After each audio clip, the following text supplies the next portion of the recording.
Gold trusted gold buyers. మీరు తాకట్టు పెట్టిన బంగారాన్ని విడిపించి ఈ రోజు ఉన్న మార్కెట్ ధరకు కొనబడను.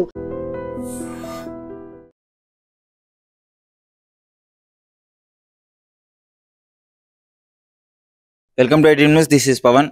మహారాష్ట్రలో నాగ్పూర్లో ఓ వింత ఘటన చోటు చేసుకుంది. సో ఇప్పుడు ఈ మధ్య కాలంలో సోషల్ మీడియాలను యూజ్ చేసుకొని ఎంతో మంది ఇష్టం వచ్చినట్టు పిచ్చి పిచ్చిగా రీల్స్ చేసి ప్రాణాల మీదకి తెచ్చుకుంటుంటే, ఇంకొంతమంది మాత్రం వీటిని ఉపయోగించుకొని ఆన్లైన్ మోసాలకు పాల్పడుతున్నారు. సో ఎన్నో లక్షల రూపాయలు పెళ్లి కాని మా యువకుల దగ్గర అయితే దోచుకోవడం జరుగుతుంది. ఒక ప్రభుత్వ టీచర్, ఈమె పేరే సమీరా ఫాతిమా. సో ఈమె ఏం చేసిందంటే, ఆన్లైన్ లో పెళ్లి కాని వాళ్ళని అయితే టార్గెట్ గా పెట్టుకుంది. ఒక మంచి ప్రభుత్వ ఉద్యోగంలో టీచర్ గా పనిచేస్తుంది. మహారాష్ట్రలోని నాగ్పూర్ లో ఒక టీచర్, గవర్నమెంట్ ఉద్యోగి. ఆ డబ్బులు సరిపోక ఆన్లైన్ లో ఎవరైతే ఇప్పుడు చిన్నగా రిక్వెస్ట్లు పెడుతుంది, వాళ్ళ ప్రొఫైల్ చూస్తుంది, వాళ్ళు డబ్బులు ఉన్నోళ్ళ కాదా అని చెప్పేసి చెక్ చేసుకుంటుంది. మొత్తం క్రాస్ చెక్ చేసుకున్న తర్వాత వాళ్ళకి చిన్నగా రిక్వెస్ట్లు పెట్టడం స్టార్ట్ చేస్తుంది. రిక్వెస్ట్లు పెట్టేసి వాళ్ళు ఓకే అనగానే మెల్లిగా వాళ్ళతో కాంటాక్ట్లు కలిపి మాట్లాడి వాళ్ళని మెల్లిగా ప్రేమలోకి దించి మాయ చేస్తుంది. మాయ చేసిన వెంటనే నాకు పెళ్లి అయిపోయింది, విడాకులు అయిపోయినాయి అని చెప్పేసి ఈ విధంగా మాట్లాడుతూ వాళ్ళ దగ్గర లక్షలు ఒక్కొక్క పర్సన్ దగ్గర 15 లక్షలు ఈ విధంగా తీసుకున్నట్లయితే తెలుస్తుంది. దాదాపు 8 మందిని ఈ విధంగా మోసం చేసినట్టు కూడా తెలుస్తుంది. 1 కాదు 2 కాదు 8 మంది, ఒక్కొక్కరి దగ్గర దాదాపు 10 లక్షలు 15 లక్షలు తీసుకొని పెళ్లి చేసుకొని వెంటనే డివోర్స్ ఇచ్చి మళ్ళీ ఇంకో పెళ్లి చేసుకోవడం అయితే మొదలు పెట్టింది.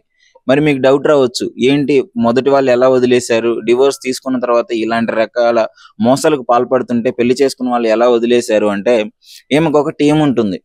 సో వెంటనే వాళ్ళు ఎవరైనా ఆ డివోర్స్ ఇవ్వను అన్నా, లేదు డివోర్స్ ఇచ్చిన తర్వాత నీ బండారం బయట పెడతా అన్నా, వాళ్ళని పెట్టి బెదిరించి మిమ్మల్ని కిడ్నాప్ చేస్తాను, మిమ్మల్ని చంపేస్తాను అని చెప్పేసి ఒక టీంని పెట్టుకొని అయితే ఈ విధంగా చేస్తుంది.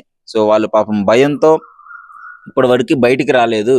9వ పెళ్లి ఎప్పుడైతే చేసుకోబోతుందో ఆ టైంలో అయితే ఒకరు ధైర్యం చేసి బయటకు వచ్చి పోలీస్ కంప్లైంట్ ఇవ్వడం అయితే జరిగింది. సో కంప్లైంట్ ఇచ్చిన తర్వాత ఈ బండారం అయితే బయటపడడం జరిగింది. ప్రభుత్వ ఉద్యోగం ఉంది, మంచి శాలరీ వస్తుంది. కానీ వాటికి ఆ శాలరీ సరిపోక, గవర్నమెంట్ ఇచ్చే శాలరీ కూడా సరిపోక బాగా జల్సాలకు అలవాటు పడి పబ్బులకి షికార్లకి తిరుగుకుంటూ ఇష్టం వచ్చినట్టు జల్సాలకి అలవాటు పడిన ఆమె ఇప్పుడు వాటికి డబ్బులు సరిపోక ఎంతో మంది దగ్గర పాపం మోసం చేసి ఆన్లైన్ లో పెళ్లి కాని అవివాహితులే ఈమె టార్గెట్. మంచిగా క్రాస్ చెక్ చేసుకుంటుంది, ఈయనకి డబ్బులు ఉన్నాయా లేదా, మనకి పెట్టగలడా లేదా అనేసి మొత్తం చెక్ చేసుకొని అప్పుడు రంగంలోకి దిగుతుంది. సో మరి ఏమని ఎందుకు చేసుకుంటున్నారు అంటే, ఎమోషనల్ గా వాళ్ళని బ్లాక్మెయిల్ చేస్తుంది. అంటే ఎమోషనల్ గా వాళ్ళని ఈమె లైఫ్ స్టోరీ మొత్తం వాళ్ళకి చెప్పి, ఇది పరిస్థితి, ఈ విధంగా డివోర్స్ అయింది, ఇంతకు ముందు ఉన్న భర్త నన్ను టార్చర్ చేసేవాడు, అందుకే నేను డివోర్స్ ఇచ్చాను అని చెప్పేసి ఈ విధంగా చేసి వాళ్ళని పెళ్లి చేసుకుంటుంది. ఎందుకంటే గవర్నమెంట్ జాబ్ కూడా ఉంది కదా ఈమెకి, కొంచెం వాళ్ళు కూడా సెక్యూర్ ఫీల్ అవుతారు. సో వాళ్ళు డబ్బులు ఉన్నోళ్ళే కాబట్టి, ఈమె గవర్నమెంట్ జాబ్ ఉంది కాబట్టి ఫాతిమాకి. సో వెంటనే ఇద్దరైతే పెళ్లి చేసుకోవడం జరుగుతుంది. పెళ్లి చేసుకున్న కొద్ది రోజులకే ఈమె వాళ్ళ డబ్బులన్నీ లక్షలు దోచేసుకొని తర్వాత వెంటనే డివోర్స్ కి అయితే అప్లై చేసుకోవడం జరుగుతుంది. ఇంకేముంది, డివోర్స్ కి వ్యతిరేకిస్తే మాత్రం వాళ్ళకి ఒక టీం వస్తుంది, ఆ పిల్ల కింద వాళ్ళ కింద వస్తుంది, వాళ్ళని బెదిరించి ఈ విధంగా తప్పించుకోవడం జరుగుతుంది. ఇన్ని రోజులు ఇదే 8 పెళ్లిళ్ళు అంటే అర్థం చేసుకోండి, 9వ పెళ్లికి దొరికిపోయింది. సో ఇలాంటి ఆన్లైన్ ని ఈ విధంగా కూడా చాలా మంది యూజ్ చేయడం జరుగుతుంది. కొంతమంది స్కామ్ చేస్తున్నారు. ఈమె టార్గెట్ అయితే ఫేస్బుక్, ఇన్స్టాగ్రామ్, మ్యాట్రిమోనీ.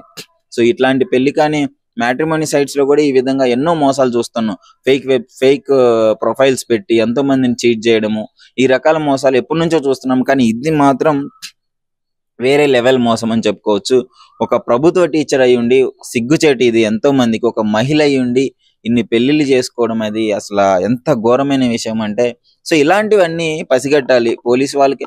ముఖ్యంగా మోసపోయిన వాళ్ళు ఎవరైతే ఉన్నారో ధైర్యంగా వచ్చి కంప్లైంట్ ఇచ్చినట్టయితే దాదాపు ఒక 8 మంది జీవితాలు అయితే బాగుపడేదని చెప్పుకోవచ్చు. బట్ ఎనీవేస్ కొంచెం లేట్ గా వచ్చినా సరే తప్పు బయటపడింది కాబట్టి ఏమైనా పోలీసు వాళ్ళు అరెస్ట్ చేయడం జరుగుతుంది. సో వాళ్ళ మీద కూడా యాక్షన్ తీసుకోవడం జరుగుతుంది. మరి ఇప్పుడు ఈ 8 మంది కోల్పోయిన డబ్బు తిరిగి ఇచ్చే అవకాశం ఉందా లేదా, అసలు ఎలాంటి పరిస్థితులు ఉన్నాయని చెప్పేసి చూడాలి. ప్రస్తుతం అసలు ఈ ఇన్సిడెంట్ పైన మీ అభిప్రాయం ఏంటి? దాదాపు ఒక్కొక్క మనిషి దగ్గర 15 లక్షలు తీసుకుంది అంటే 8 మంది మీరే చూసుకోవచ్చు ఎన్ని డబ్బులు, ఎంత జల్సాలకు అలవాటు పడిందో. అసలు ఈ విధంగా జరుగుతున్న పైన మీ అభిప్రాయాన్ని అయితే కామెంట్ రూపంలో మై డ్రీమ్ తో షేర్ చేసుకోండి. నిజంగా ప్రస్తుతం ఉన్నటువంటి సమాజం దేనికి ప్రయారిటీ ఇస్తుంది? ఆర్థిక సంబంధాల చుట్టూ మాత్రమే తిరుగుతోంది. మళ్ళీ ఎన్నికలంగానే చాలా విరక్తి కలుగుతున్నాం. మంచి అనిపిస్తుంది కదా, లేడీస్ కూడా ఛాలెంజింగ్ జాబ్స్ చేసినప్పుడు చాలా బాగుంటది. ఫుడ్ డెలివరీ ఇవ్వటానికి వెళ్ళినటువంటి డెలివరీ బాయ్ అనిల్ పై కళ్ళ ముందు